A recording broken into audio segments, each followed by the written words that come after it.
Hey everybody, just going to record here today about my observing report that I did on August 19th and 20th, 2025, last summer. This was the night after the last observing report, which we had done in Skull Valley at 8 Mile Spring Road. I switched my direction from my northern sites to my southern sites because looking at the forecast, you could see that there was a cold front passing to the north into Idaho, and it was trailing a band of clouds that were going to hit the lakeside, the knolls, and Skull Valley, while my southern skies were absolutely looking to be gorgeous. So I've posted a video here. You can take a look at it. It's the drive out. It shows you what it's like to go out to the forest land. This has actually been one of my, if you go to my blog, one of my most used observing sites in the past. I love it. It's very remote, hardly anybody out there during the week. Just over time, as I've shared this site and location, and because it's so readily available, as our population along the Wasatch Front has increased, more and more people are going out there. There's a little reservoir there. You can't use motorized boats on it. They have some Forest Service toilets there, some camping spots. You can fish. They stock the reservoir with trout, and it's a really nice area. This is a great area that's pretty easy for ATVs to go and do. So you get a lot of dispersed camping with trailers, with people dispersed camping in their trailers and of course hauling their ATVs out. So you get a lot of ATV traffic, especially on the weekends, especially in the summer. So it's not a site that I go to a lot. Again, if you go out there Monday, Tuesday, Wednesday in the summer, like I did here, not really going to run into anybody because it's so remote. You go out on a Friday or Saturday, you're going to hit people. You're going to have to get there early if you want to get a dispersed site for observing, and you will have people around you. So I've kind of moved on from this a lot to other sites that have far less traffic, that are farther out. The other thing with this site that I really regret with the solar max has impacted this site, but also the light pollution. As Eagle Mountain has grown, as the data center's gone in out there, that light pollution has really lightened the skies out in this part. And I've probably gone from 21.7, 21.8, even in the summertime. There's been a couple times in off summer seasons I've hit 21.9 out there. Now it's more of a 21.5, 21.6 range site. So it's still good. It's just not as dark as it could be, but it was dark enough for the purposes I was going out. So as always, besides the video on the ride out, if you want to take a look at that, you can also see here is the main road going out. It's dirt and gravel. In the distance, you can see another car as it was approaching. We always slow down as we pass, at least I do, so I'm not kicking up tons of dust because the road is very dusty. You can see the skies are beautiful looking through the windshield, so the color's a little off, but the transparency was just outstanding. You can see that with looking at the Sheeprock Mountains there. Here's more of the sheeprocks. You can see Black Creek Mountain right above the mouse pointer. If the mouse pointer's lined up, it's the tallest point there. And this is the eastern side of the sheeprocks. I usually go on the western side now. Again, you can see I got a little crack in my windshield that I had plugged, but it still shows up on video and on pictures. Again, more of the dirt road, a little bit of rutted out there at places. People from Vernon go out there in a four-wheel and stuff during mud time. Anyway, this is going out again, showing you the clear, the transparency in the mountains there. Again, just a second shot of that. This is looking through the window, even on a 94-degree day. They're beautiful. You can see a slight contrail there from a jet that's low. This is a panorama after I set up. There were clouds up, like I said, to the northwest. That's over the Skull Valley area you're seeing there. There were no clouds over where we were. The sheeprocks typically will have some clouds that will form even in the summer during the day, and then they disperse rapidly after sunset. So there's Starcatcher, my 17.5 set up with my chair in the background. You can see I have my Pelican case on the chair. That's my collimating case. It has my cat's eye tools and my Howie Glader tools that were made by Howie before he passed. So she is up and ready to go here. She's aligned. Everything's ready to go on her. And that's the view looking to the east. Sorry. This is the view of her looking to the west. You can see the stepladder I use for her. She's F44. I will need a stepladder when I get up near zenith. So, and even at this angle, I typically use the stepladder. Here's my 14-inch, which I call Night Forge. And Shane had come out, and he was out there. So was my friend. Another friend out there. He brought his refractors out to do double star observing. And anyway, there she is. That's the view looking to the northeast. This is the view looking to the west. There's my ascent. You can see I have my cases all out. These are my two eyepieces case, the black and the tan ones. Behind it is further stuff. You can see my air mattress down. If you look just behind the bag on the right, you can see my 2-inch memory foam pad that I had down. I was staying the night this night, so I had everything set up. My CPAP was already set up by now, but you can actually also see how dusty it gets on the drive out there. Here's my observing chair, which I absolutely love when I use it. I love the wide seat. The seat's made of old jeans denim that we patched together, and you put on the seat. The seat's 2012. It is holding. It is great shape. I do take care of her pretty good and make repairs and stuff like that on her as needed. I need to get some more black stuff for the feet here. There's the view looking to the northwest. Yes, those clouds were there. Like I said, they dissipated. The view to looking to the east, north at that point. Here's your southern view. The foothills don't really interfere with any observing. They're down low enough. And then, of course, there is the view to the southwest. This is the view to the south, heading to the southwest to the right.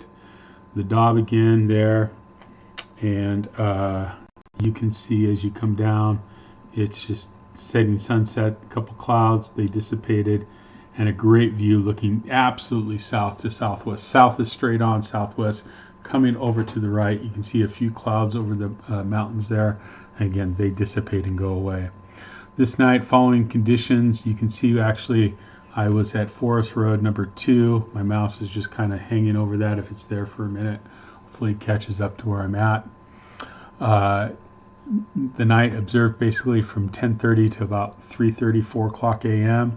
Slept over that night, car camped. SQM started about 21:49 with the Milky Way up through Sagittarius at about 10:45 to 21:6365 by the end of the night. Scene was very good, 4 out of 5. Transparency was outstanding, 5+ out of 5. And again, this was Forest Road, Site 2. It's called Snow Hollow Road. It's also called FR 006. And you can see the Vernon Reservoir over there, and there's camping areas and stuff over there that you can use. Telescope was the 17.5 f/44. State the eyepieces. Temperature started at a nice 72, got down to about 58. Beautiful night to observe. All observations had the Paracore 2. We started with a globular in Ophiuchus 6517. Basically, had a bright core, no stars were resolved, faint outer halo. You can read the details of the observation and the info that I've pulled off the internet for each object on each one. Open cluster 6633 in Ophiuchus. Spent time sketching that. Came out really well there. And these aren't necessarily in order. This is 6445. It's a planetary nebula in Sagittarius. It's called the Little Gem. Used the 20 and the 9mm XWA with an O3 filter. Irregular shape, more like a box. Had that kind of a theme with the planetaries I observed that night, almost rectangular. And brightening on the northeast edge. Central star not observed on this. It's about a 14.5 mag. Probably if I pushed it, I could have gotten it out. I just think it was just too low, too bright that night. So going on, another globular in Sagittarius, 6440 was a beautiful globular, resolved some stars there, bright inner core, dim outer halo. This went up to Cygnus to 7008, planetary nebula. It's called the Fetus Nebula. You can see this was after midnight now. SQM had improved to 2152. could see the central star at about mag 13. It's actually about mag 13.2, I believe. And it's brighter on the northwest edge than the southeast. There was some filamentary structure saw on the southeast. I felt that I really nailed this sketch pretty well. So you can take a look at that. Now another one over from Cygnus to Delphinus, 6934, globular there. Beautiful globular, bright and large, stars easily evident in chains. Has a faint outer halo that leads to a bright inner core region. Next one, by this time the fall was up. I had to go over, since it was on the list, 7479, one of my favorite galaxies to go after. You can see the structure really well. Core was bright, kind of bulged out a little bit, and just a gorgeous galaxy to take a look at. Then I went after the biggest challenge of the night, two of them. I always like to see when fall starts showing up at night, late at night like this, when Cassiopeia rises to where it's not at zenith, but just short of zenith. I went after Cass A again, using my logs. I used Bob King's jump this time. I got two jumps that I used. I decided to use Bob King's jump on this. Was able to star hop. I kind of give the details of the star hop here. Started at the open cluster 7789 in Cassiopeia. Star hopped about 3.5 degrees southwest of King 20, another small open cluster. It's just east of King 20 is just east of a magnitude 4.9 variable star, and Cass A is about another degree southwest of AR Cass. Cass A is elongated, faint, fuzzy. At first, it kind of resembles a really faint small galaxy to me. Switching from the 20 down to the 13, and then the 9 and the 7 with my O2 filter, kind of brought out fuzzy pops from the supernova remnant. Make no mistake, it's really faint if you're going after that. Some people have reported it being able to see it down to 10. I've never tried my 10-inch Dob. I've done it in my 14. I've done it in my 17.5. This is about the 5th observation, which I've shared in another post on that. The north end is the brightest, with the south end very faint. Averted vision gave me the blob across from the crescent shape of the supernova remnant. It was a great and fun observation, good challenge for me that night. I feel the sketch is really realistic on this one. So you can look at that. The next one I went back to was in Sagittarius. This was before I went after Cass A. Not Sharpless. I was looking for that. Notice that. Sharpless 284. It's a nebula in Sagittarius. SQM is 2163. Used the 20 XWA and the 22 Nagler. Also went down to the 13. Used a UHC and the H beta. It best showed its shape and form in the H beta. So that's probably the best filter to use on this. It's very faint. Filters is what brought it out, especially, like I said, the H beta. Kind of sits east to west. It's large and long. It's called the Little California Nebula. I think you can kind of see that in the sketch. It's also called the Arrowhead Nebula. I think I kind of named it that. I think somebody else may have named it, but kind of I can see that here. That's why I put it in there. Also like an inverted J to me, which I think you can kind of see. It's brighter in the center and very rich star field. It's a fun observation to chase down. Again, best seen in the H beta. I feel the sketch really nailed that object again when I got there. Earlier, I'd gone after NGC 6946, the fireworks galaxy, face on in Cepheus, right on the Cepheus Cygnus border. When I first saw it, saw the bright inner core, the fuzziness around it. As I used both direct vision and increased my magnification, I could see the spiral structure in it, and it was just gorgeous that night. Kind of hinted at brighter regions in those spiral arms, which I felt I captured in the sketch. After that, I went to Messier 33. Again, bright core, faint fuzzy around it. It takes patience. You got to be patient at a dark site with M33. So large, it's so dim. Averted vision, direct vision, alternating between those two, allowed me to see the spiral structure. A couple arms off to the, I believe, the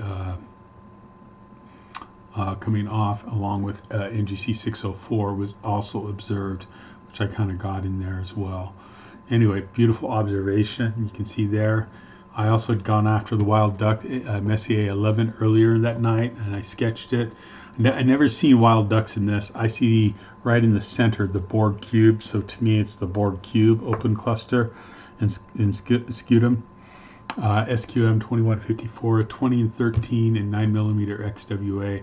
Various stars, various magnitudes, some color in it, which I didn't capture because I didn't have any colored ink with me at that time, or colored pencils. It's beautiful. I feel I really nailed the sketch on this one. After that, I went over to M4. I'm sorry, M8, the Lagoon, not the Lagoon, the Lagoon Nebula. It's an emission nebula, which is very famous. Also NGC 6530, the open clusters there.